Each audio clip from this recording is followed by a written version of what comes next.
I'm not as nice as her. There won't be writing.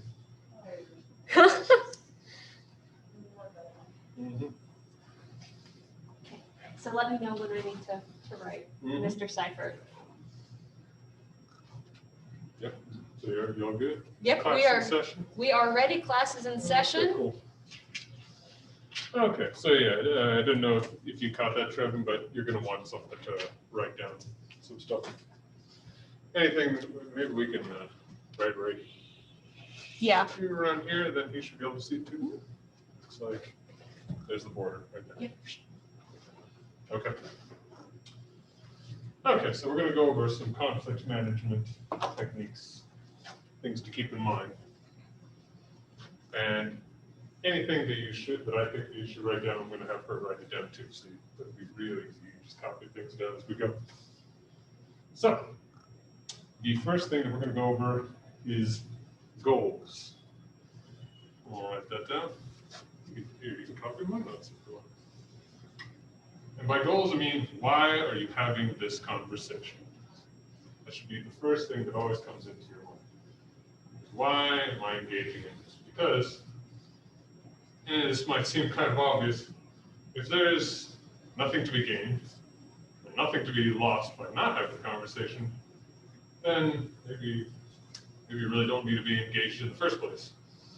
But if you can come up with something, you want to keep that in mind, because let's say you start kind of feeling some emotions kind of welling up a little bit. You're getting a little angry. You want to start thinking. Are you going to write them all down? Okay. You might start thinking to yourself, like, okay, I'm getting really mad. I want to say some things. But you want to keep in mind, what am I actually trying to get to here? Because if I just start yelling at this person I'm having a problem with, that might not be the best way to get to the goal that I want to accomplish. So we want to keep that in mind as first off, is why am I doing this? What am I actually trying to get to? Like, yeah, maybe I just want to tell them what's up and kind of think, okay, no, I'm trying to work out, we need a solution to this. I don't want to have the problem anymore. So we want to keep that in mind first. What am I trying to accomplish here? The second is partnership. We want to be partners and not adversaries. We want to remember that we're trying to work towards some ultimate goal. So that's why goals is up here at number one. You're trying to work with this person to get to that. Maybe they don't know it. Maybe they don't. They're letting their emotions get to them. They're getting really worked up too. But ultimately, if you help kind of set the tone, you can help work together towards that goal. What do you both really want? And it may even come down to sometimes asking the person, what are we trying to work towards here? Like, what do you want out of this interaction? I've used that a few times myself, actually, where somebody's kind of starting to get a little worked up and it looks like they want to kind of tell me off and just, all right, what is it that you want out of this? What can we work towards? Now, this one to me is, I'm probably going to keep repeating this the entire time, is listen more. You don't want to just spend all your time saying what you want to say. You want to really listen. And I'm sure all of you remember, we talked about like active listening techniques and stuff like that before. Like you can kind of repeat back what they said to you as a way of showing that you're listening. But the point is if you don't listen well, you might not really understand what it is that they're even trying to tell you. It's very, very easy to assume that we know, oh, you're just saying that because you think this and that and this other thing. But that could be totally wrong. But if you listen, you might be able to actually figure it out. And when we listen, we might be able to actually find a better medium ground. Like, is there a way that we can both get what we want out of this situation? Not every conflict is zero-sum. So, but you're never going to find out if that's even a possibility if we don't listen. Now, this one's probably one of the hardest, admittedly. This one's really hard, and that's to have charitable assumptions. And what I mean when I say charitable assumptions is, let's say, I'll pick on you for a second. Let's say that you just like she tells me something like, like, let's see, this one better than I get. Did you not do your hair today? And maybe I could think like, oh shit, she's like telling me off, like, what the fuck? And maybe she just, maybe she's actually just concerned, like maybe it looks like, I'm just really tired or something. And it just kind of didn't come out real well. Sometimes people do that. We say things and we don't think about it until afterwards, like, oh wait, yeah, that kind of sounded like something awful. Why did I say that? So sometimes we want to not assume the worst, that somebody's just trying to be mean or something like that. We want to think of what is the best possible reason that somebody might be doing this.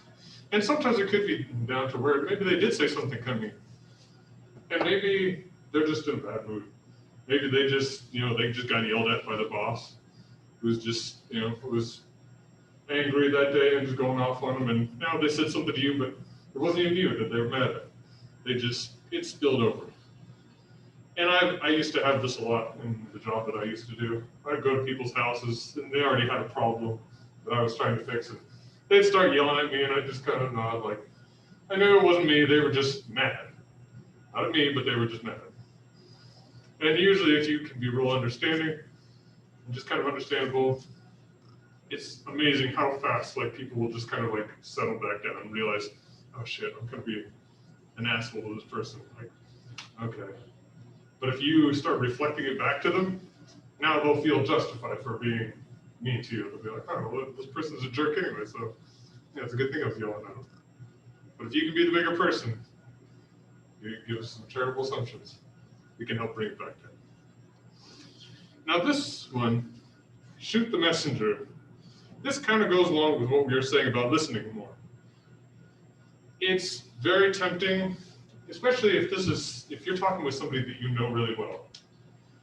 Because if you know somebody really well, you've probably been storing many things that you wanted to say to them. A little bag here, just like, oh man, God, I got so many things I need to just unload on.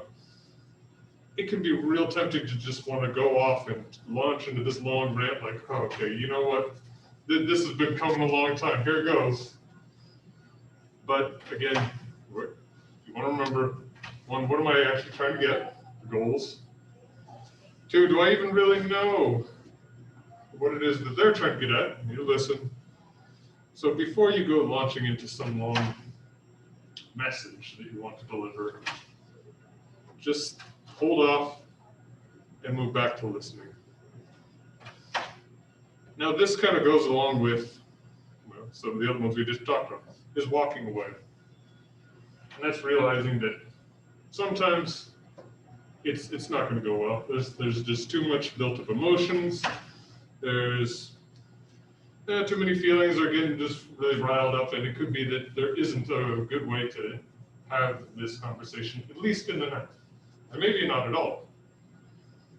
So at some point you need to say, like, is there any way that we're going to be able to work together to reach our goals? And if the answer to that is no, it's time to walk away. And it might not be for good. It could be that, okay, let's just talk, chill out, and we'll try this again sometime. But yes, don't push people to their breaking points, because you might end up with even more problems than you started with. Next one is modeling. Model the behavior that you want to see in others. One of my favorite stories about this is I had a friend, I don't know if I told this in this class yet. Her name was Lynn. And Lynn was having a problem with a friend of hers. She invited this friend to go on a trip with her. We're going to go on vacation. And she just wanted it to be a little thing, just the two of them. But this friend invited a bunch of her friends to go on the trip as well. And Lynn felt like, oh, this is a real breach of trust. Like, that. I don't know why she did that. I just wanted this to be this little thing, and now she's turning it into something else. And she was telling me about this. She said, oh, why did she do that? She's really just stepping over the bounds here and stuff. I said, well, you know, maybe it could have been she was just excited. Maybe she thought that you would like that. Maybe having a big thing going on. But I told her, I said, you know what? When you go and you talk to her, start by apologizing. She said, but I didn't do anything wrong. I said, doesn't matter. Just say, you know what? I'm sorry. I guess I wasn't clear when I was talking about our plans.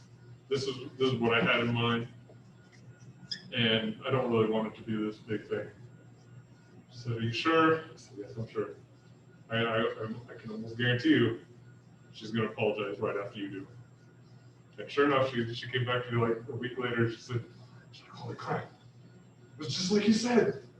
Like I said, oh, you know, I'm sorry about that. And she immediately just like got really sad looking and starts saying, I'm so sorry. Like, yeah, I shouldn't have done that. But it works. When you model what you want to see, people tend to reflect off. If you're in a more calm mood and you kind of hold in a place like that, it's more likely that they're going to try to, okay, yeah, I should be an adult about this too, and start kind of coming back down to your level. I used to have to do this all the time with customers who are just ready to kind of unload on me and just kind of be chill. I'm like, okay, let me get this. And they come back down as well. Thank you. And the next is asking questions, good calibrated questions. And this is kind of going back to the day that I was talking about the active listening. And this can almost be summarized as clarifying. So when somebody says something and you're not totally sure what they mean by it, maybe they use a loaded word, like something that could mean a lot of different things to a lot of different people. That would be pretty common in like political situations. Maybe this word means one thing to them, means something different to you. If you're not totally sure, you can easily just ask, when you say blank, what is it that you mean when you say that? Can you elaborate a bit for me? Why are you flirting with him? You know that I like him. What do you mean by flirting? Yeah. Yeah, so I mean, it could be that maybe, yeah, they don't, yeah, like some kind of loaded term like that, maybe they're like, well, no, I didn't think what I was doing was flirting, and yeah, maybe it just needs to be clarified. Well, what I mean is you were doing blank. So yeah, make sure that we really are sure about what it is that they're trying to say. Because if people hate one thing, it's when you assume, oh yeah, I get what you're saying, and you're just totally missing the point. And they're like, no, you don't get what I'm saying. And then this kind of goes back with a little bit what we were talking about, charitable assumptions, but don't blame. Don't blame people for what's going wrong, right? Focus on contributions. So what that means is, let's say that maybe, yeah, we've had a bit of a disagreement, we're kind of arguing on some things. We want to focus on what's been going right.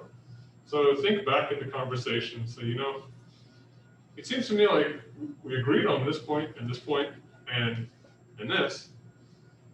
And I really like what you said about this. I think that's real good. You want to focus on places where they've been doing things right, and giving credit where credit is due. If you want to put people in a better mood, yeah, you want to acknowledge that they've been doing some things correctly. And so we want to make sure that we're not blaming. Don't focus on the negatives. They probably have, and it's tempting to want to, you know, kind of go off and start delivering a message about what they've done wrong. But yeah, just stick with discussing what kind of contributions they brought to the conversation. Next is learn. Find out what is causing the others to be closed-minded.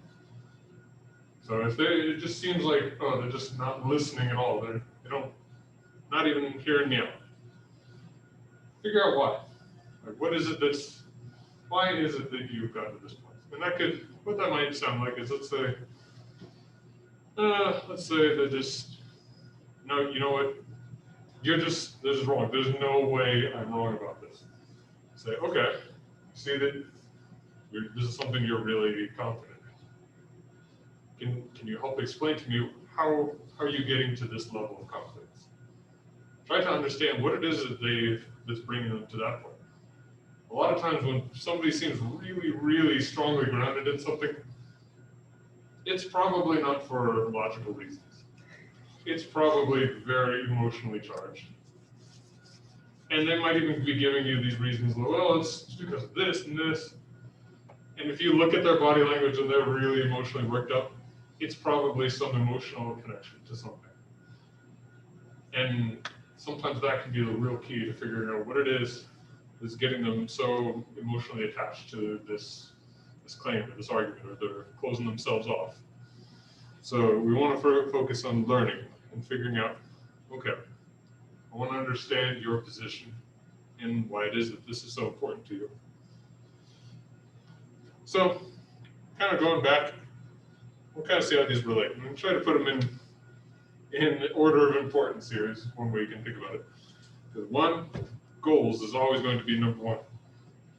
If at any point you find yourself just, what's going on? Like, I'm so frustrated with this conversation. When in doubt, just reflect back on the goals. Like, okay, why am I even doing this? What am I trying to get to? Okay, because if you find yourself like, I don't even know what I should be saying. Like, what am I doing? Whenever you find yourself in that situation, you want to go back and think about the goals, because that'll help set you back on the right path to figure out what it is you do want to be working on. Next, this is one of the harder ones. Always try to work together, even if it doesn't seem like they want to work towards some kind of common goal. Make sure to hear them out, and obviously that plays a part in so many of these other ones. If we're not listening, we're never going to be able to get any of these other ones. This one's really crucial. You'll see if we don't listen, we're probably going to end up launching into a message. We're not going to be able to make charitable assumptions. We're not going to be able to ask good questions. And we're not going to be able to learn. And we won't even know if it's a good time to walk away. So this one is very important. If there is no other skill that you come away with after this, make sure it's this one. I can't stress how much this skill has helped me in life. And again, reflect on charitable assumptions. Most people, in my experience, actually don't have like really terrible reasons for what they want to do. Nobody really, think about it, you can probably think of something mean you've done in your life. And you probably had a pretty good reason that you were trying to do it. You thought it was the right thing to do. And maybe later you decided it wasn't, but in that moment, it felt like the right thing to do. Nobody, maybe say for a few sociopaths out there, are just like, boy, you know what, I want to go out and be evil today. Fuck yeah, I'm gonna go out and just be a terrible human. No, usually what they're doing because they think it is right. Whether or not you agree with that, that's different. But try to be charitable and assume that they have some reason that they believe is good. Next, just try to hold it back. Don't launch into a long lecture like I'm doing right now. Don't lecture people when they're not trying to get a lecture, because they won't like it. And really, people prefer to be heard before they want to listen. So if you do have something that you want to say, model, listen, then talk. So I think the point of this is it should be a dialogue, not a monologue, is I think what this is basically trying to say. Like, don't monologue and you're just, I'm just going to sit here and talk and tell you why I'm right. It should be a dialogue where you're discussing and listening, not just, blah, blah, blah, blah, blah. Mm-hmm. Yeah, no, that's totally right, because, and as we see how they work together, like if you want people to listen to you, we got to model that and listen first. And once you've shown what good listening looks like, they might be more willing to actually, okay, well, they listen to me. I guess I'll hear them now, see what it is that they have to say. Walk away, if it looks like there's no way that you're going to get to your goals well by continuing the conversation, it might just be time to walk away, at least for now, if not for good. And good calibrated question. Once we've listened and maybe we're still not totally sure we know what they're getting at, just try to ask, like, when you say this, what do you mean? Or like what was it, the mirroring technique that we learned in, I don't know if you were here for that one, but it's basically copying the last few words somebody said. So let's say that they're like, well, yeah, I went out with my friends the other day. Went out with your friends? Oh yeah, we went out to this place and then we got some food. Some food? Oh yeah, we went to this nice restaurant. They had some seafood and stuff. It's basically just copying the last few words so that you can almost infinitely drag a conversation along by doing just that.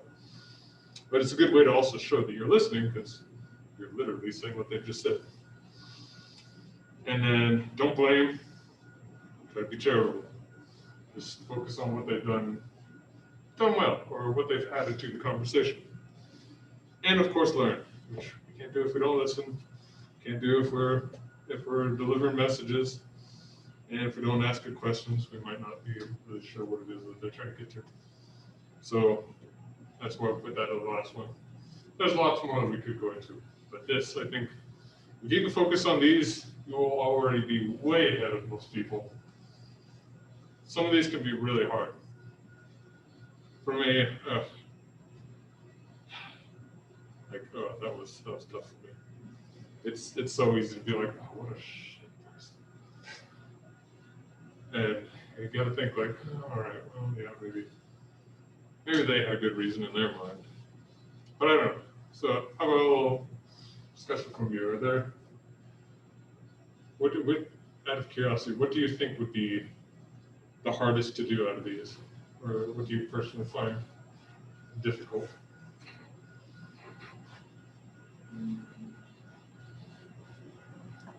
Personally, for me, I have a hard time with sometimes with the shooting the messenger. Like I like to be right. So I tend to monologue sometimes and don't always let it turn into a productive dialogue as it should, especially if I really, really think I'm in the right. So that's what I have a little bit of a harder time with. Yeah. Like I said, that can be particularly hard with people that you know and you've been slowly storing away all these things that you wait to say to them. Like, all right, here's a whole bag of stuff. Especially if you tend to, maybe like when we did our conflict thing where we said most of us women, we tended to accommodate conflict. So, maybe all those times we've accommodated, we might be, packing that into our baggage and then finally just snap. And it's like, okay, you need to sit the heck down and I'm going to tell you about all the things that I need to get off my chest. And I'm not saying that there's no option for that. But like I said, if you start by listening, modeling, they're going to actually be a lot more willing to actually hear what you have to say. So I'm not saying I'm not saying to keep everything in, never say anything, but show them what you want them to do first. If you want them to listen, start by listening. I think that the hardest one for me is just like the walking away one. Because even if it's not getting anywhere, I wanted to get somewhere so bad that I'll just keep bringing up things and trying to get somewhere, even if it's just. And it really is hard because there gets to a point where you're doing more damage than good. And that can, what you just said, there's probably the best things to remember is going back to goals is you think, all right, if I continue doing this, am I going to get any closer to my goal? Or am I just going to do more damage and actually get further away maybe? And sometimes that's what you got to think okay, with things built up as much as they are right now, it's a powder keg. It's going to explode if I keep prodding at it. So, and that's why I said, I'm not saying that it might not be able to be worked out, but maybe just not under these conditions. What about you? What do you think? Anything particularly tough out of there? I don't know, probably the learning one, finding out what's causing them to be closed-minded, but also kind of asking questions. I feel goes along with that. So you kind of have to ask the questions to find out why they're being closed-minded. Because I feel sometimes I'm just kind of stubborn, and I'll shut down when there's conflict, and I just like don't want anything to do with it, instead of like confronting it and being like, okay, why is this person this way? Why are they acting that way? And things like that's probably the hardest part. So, and just to see if I understand correctly, are you wanting to like know more examples of like what those questions would look like? Sure, yeah. Okay, well, what I just did, that would be one example. Okay. Yeah. And, yeah, I'm good. Yeah. And yeah, so what you could kind of do is, yeah, when somebody says something, we want to kind of calibrate. So maybe you just told me something. I think I know what you're getting at, but I'm not totally sure. I could start by just kind of reflecting back. Okay, paraphrasing essentially. Yeah. So just you'd start by saying, okay, I just want to make sure that I understand you, and that's a good way to start it too. I want to understand you. Yeah. So you want to show that like you're trying to meet them. When you say this, are you meaning like this? You want to kind of give them that opportunity because maybe that's wrong, and sometimes we'll be like, no, that's not what I mean. And if it's not, then you'll still at least be working closer towards the truth. Because that was what I had a lot, like where I was totally missing what they were trying to tell me. I think this is especially common when men and women will talk to each other and they'll sometimes be using totally different meanings on things. At least most of the time when I was misunderstanding somebody, it was probably a woman. That was just, we were using words differently. And so yeah, we just want to kind of reflect back and say, well, all right, when you say this and this, do you mean like this? And just kind of give your own wording to it. So basically saying the same thing, but just with your own words. And see if they agree to that. And kind of playing off that, like those are maybe some questions to ask other people, but there's always the questions to kind of ask yourself to kind of say that. It's like, well, who am I talking to? What's the context of this interaction? How did we get here? What led up to this? When did this start? Is this a recent thing or, something that's been boiling for a long time? And so you can always go back to like your 6 basic questions of who, what, when, where, why, and how. And some of those are clarifying questions. So you can say, well, what do you mean when you say this? Why do you think that? What did I do that led you to have this interpretation? I'm going to say, don't ask why. I don't know why, but there is no question that triggers people like why are you doing this? So I'm going to just actually hard disagree on that and don't ask. You can ask yourself like, why might they be doing it? But don't ask them that. Like, or is that just like? Well, you can definitely you can think in your head the why, but you can definitely reword and say, well, why are you doing this? And say, okay, well, how did we get to this point? Of disagreeing. Yeah, I find how is actually really good. So how questions like, okay, well, maybe I get what you're saying. How can we work together to meet, somewhere in the middle here? What can we do to make this work? Yeah, what can we do to make this work? How can I, or what was it, my favorite question? How am I supposed to do that? Like, so let's say like, oh, you need to do things around here more. You're never doing anything. And you're thinking like, kidding me? I do so much other stuff. Like, I don't have time. Instead of like going off and just delivering a message, you can trigger empathy by just simply asking, how am I supposed to do that? Because maybe they haven't actually considered that. Like, do you even have the time for that? And when you're basically taking the ball and just handing it right back to them. Now you can solve this problem. How am I supposed to do that? And they might end up thinking about it. Well, you know what? I guess you can't. So it might be as simple as that. So how questions I think are really, really good. I've never had good success with why. People really don't like to be asked why. But how? Because how is kind of why, maybe there is no real good why, because why is getting into the reasons of things. And maybe there is no real good reason. And so that's why I think it almost triggers something like maybe people start to realize, oh, there is no good reason.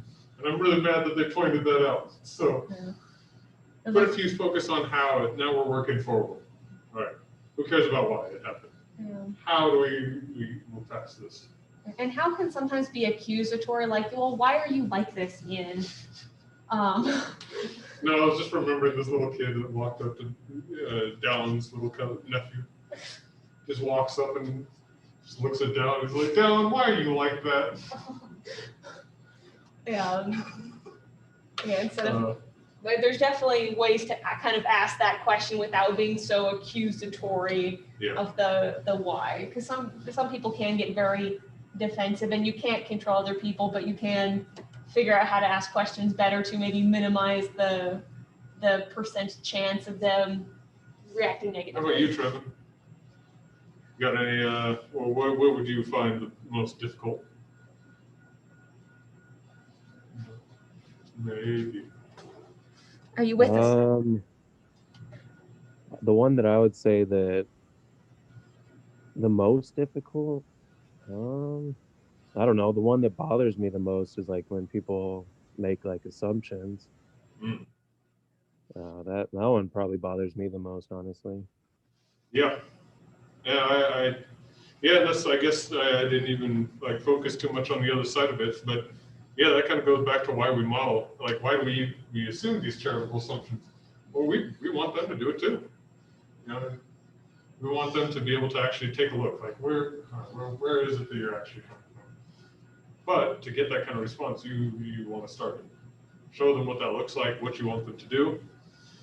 Because yeah, I mean, is there really like much worse than somebody's just like straw manning your argument, like, are you just saying that because like you hate me and all this other stuff? And like, no, that's not what I'm about at all. So yeah, I mean, it really sucks when somebody's just launching into all these assumptions. So if we want them to be better about that, we'll start by modeling. And this is honestly probably the hardest one, because we've talked about fundamental attribution error, right? Where we always assume like other people, it's internal things when, they do bad, and when something happens to go good for them, it's that external thing of like, oh, well, they made it on time to work today. Traffic must have been great. And we do the opposite for ourselves, where we think, oh, I did good on that test. Man, I studied real hard and I'm so smart, rather than, no, the teacher literally just graded really easy on that one. So we really have to fight our base instinct of that fundamental attribution error, where we assume that we're awesome and, everybody else is just kind of a POS. Yeah, so. And it's that term of cognitive complexity that I think we've talked before, where you're trying to look for alternate reasons as to why people are doing things, which are typically more charitable than, so instead of assuming like, oh, well, Bree's being really nice today, so she must want something out of me. It's like, no, she might have just had a really good day, so she's just extra cheerful or whatever. And then beyond just like, I don't know, what you have the most problem with, are there any questions that you have about any of these points? Anything that clarify more, or curious, how do you go about it? Because some of these I know are kind of hard to actually do.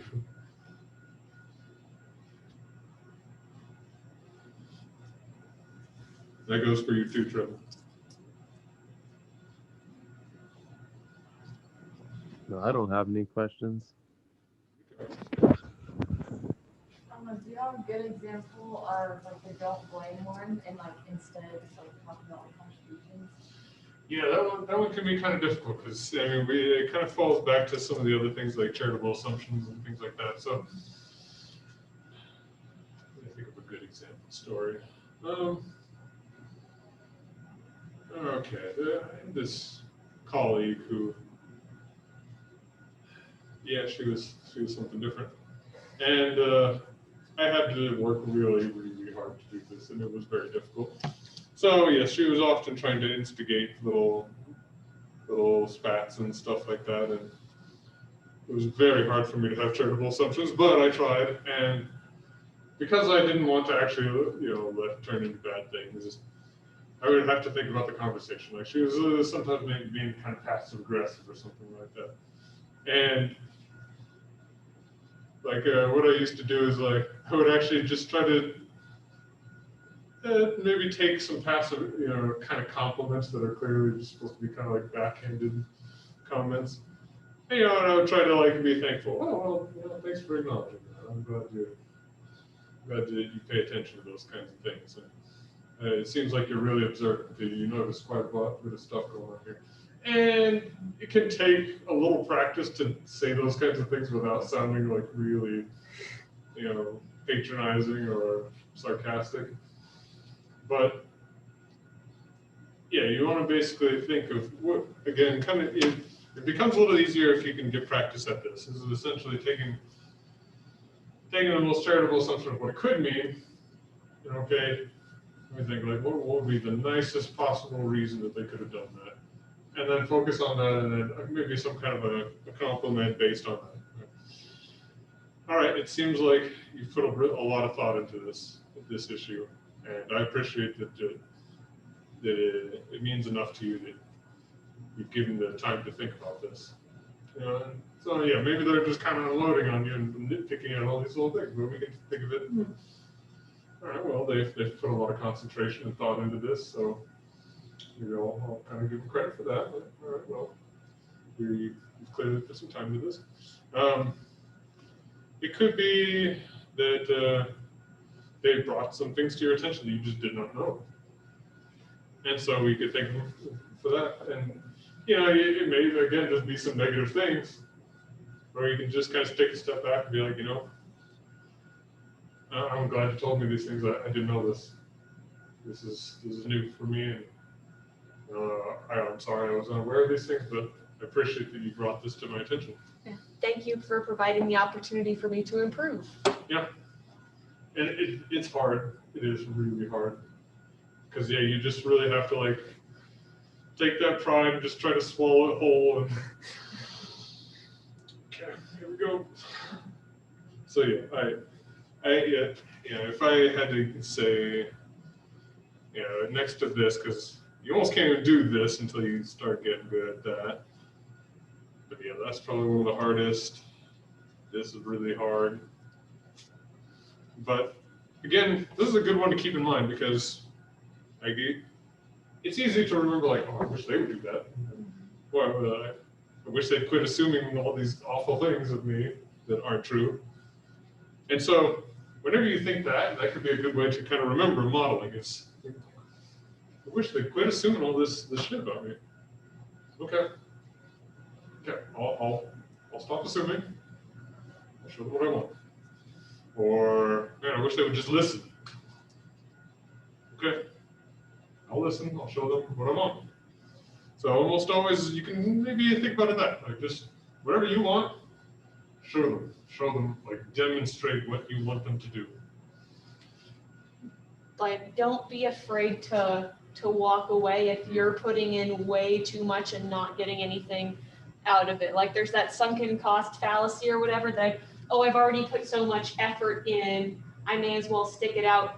You don't have to if it's not going to work. Like if the people just aren't going to listen, if they don't want to solve the conflict, if it's just never going to go anywhere, it's never too late to back out and just say, look, I can't do this. I don't want to do this. It's not productive. It's not healthy. It is okay to say, I don't want to pursue this, this anymore. I don't want to pursue this relationship. I don't want to pursue this conflict management, resolution, whatever, because it's just not going anywhere. And I don't think it is going to go anywhere. So I'm just going to disengage myself and move on. No, and I think that's a great example of time to walk away. Is if you've really done everything that you could, give them the opportunity, you've done everything right. And maybe afterwards, you're still trying to get them to listen, and then just, boom, just shutting you down every time. There might not be anything to gain. There might be no getting to the goals. And it also works for yourself too. Like if you realize that you are not willing to compromise on something, or that you're not willing to solve it, you might just have to say, I have too much emotion involved in this, or this is something I've realized that I will not compromise on. Then this is unreachable. Yeah, it's an unreachable goal for me to keep pursuing this. So it's my time to disengage and let them move on and get out of this conflict or out of this situation because that's what's fair to them. So That might be the easiest way to think about it too. If you've done what you can and this still seems unreachable, there's just no path. It's up for that. But unless anybody has any other questions, I think we'll end on that note. Well, thank you very much for giving me the time to discuss one of my favorite subjects. Thank you, Trevor.